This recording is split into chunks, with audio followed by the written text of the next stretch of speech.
Hello, everybody. It's the end of a very long week, but it's the end of a great week for me.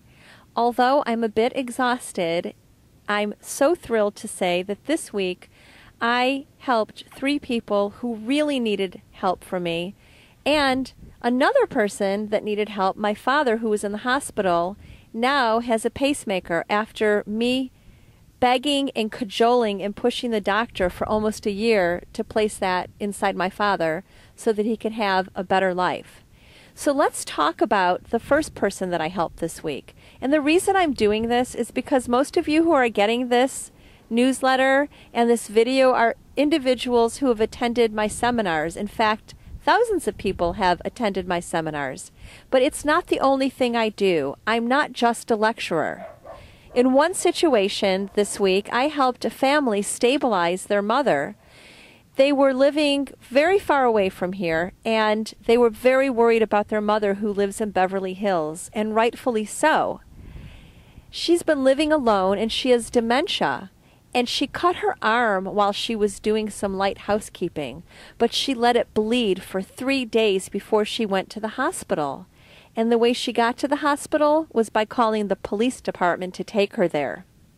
So when I got the call from the family in Washington, D.C., I went over there. And that wound had been dressed, but the dressing was all the way down on her hand instead of her arm, and it was just festering. And then I checked out her medications, and although the pill bottle said filled on June 2012, the same amount of pills that existed on that date were still there last week at the end of September. She had stopped taking her medication, very serious medication for dementia, for her thyroid, for anxiety, for sleep. She's also a fall risk. She had fallen many times, and there she was all alone in her condominium. So by the end of last week, having put in probably a good 20 hours of my time, she now has a caregiver. She now has a shower that is modified to make sure that she can bathe safely in her home. I took her to the doctor, and she's on her medications again. She's eating again. It is really a good story, and it's something that I feel very proud of. Another great story from last week, a gentleman who was helping his father and his mother get Medi-Cal for nursing home care finally got it after months of fighting with the eligibility worker. And that was really rewarding because they're just a wonderful and beautiful family.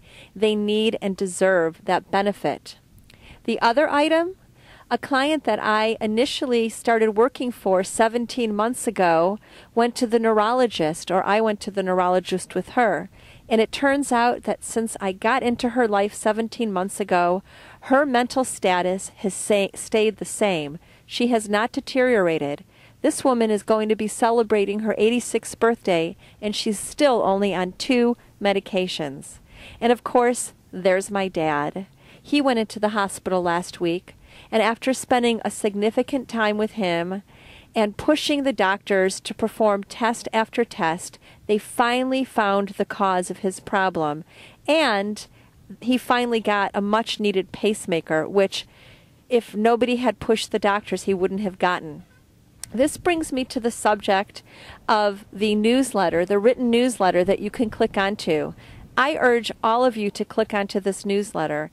It has some very, very important information about the distinction between being admitted to a hospital or only under observation for purposes of having Medicare pay for your stay and having Medicare pay for any post-hospital rehabilitation that you might need.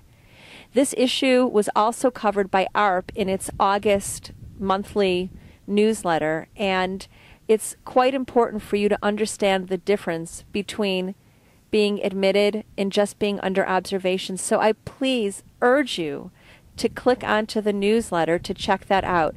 It could mean the difference between being financially devastated or not. Thank you for your time. Bye-bye.